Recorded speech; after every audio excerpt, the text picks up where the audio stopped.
సినిమాల సీజన్ కి సంక్రాంతి స్పెషల్. ఈ సీజన్ లో హిట్ పడితే ఇక సంవత్సరం అంతా అదే మూడ్ క్యారీ అవుతుందని ఒక నమ్మకం. అందుకే ఏ డైరెక్టర్ అయినా హీరో అయినా ఈ సీజన్ లో హిట్ కొట్టాలని ప్లాన్ చేసుకుంటారు. అలాంటి సీజన్ కి కొన్ని పుంజులు వెండితెరపై తలపడనున్నాయి.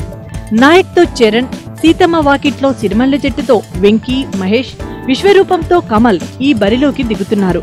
ఈ మూడింటికి ఎంతో వైవిధ్యాలున్నాయి. ఒకటి ఫ్యామిలీ సెంటిమెంట్, మరొకటి యాక్షన్ మసాలా, మూడోది ఉగ్రవాదం బ్యాక్ డ్రాప్.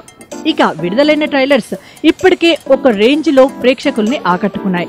కానీ సీతమ్మ వాకిట్లో సిరిమల్లె చెట్టే క్రేజీ సినిమాగా ముందుంది.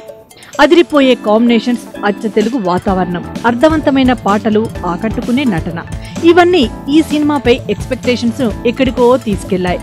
ఆ సీతమ్మ వాకిట్లో నిలవాలని ప్రేక్షకులు ఎదురు చూస్తున్నారు. ఇక నాయక్ పై కూడా చరణ్ అండ్ వినాయక్ చాలా కాన్ఫిడెన్స్ గా ఉన్నారు. తప్పకుండా బరిలో గెలుస్తానని వినాయక్ ఆడియో రిలీజ్ లో చెప్పిన మాటలు అంత తేలికగా తీసేయలేం.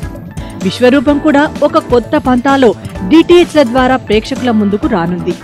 ఈ మూవీపై కమల్ చేసిన కసరత్తు అంతా ఇంత కాదు. మరి పోటీకి దిగిన పుంజులు బరిలో ఎంతటి సత్తాను చూపుతాయో మరి వెండితెరపై చూడాల్సిందే.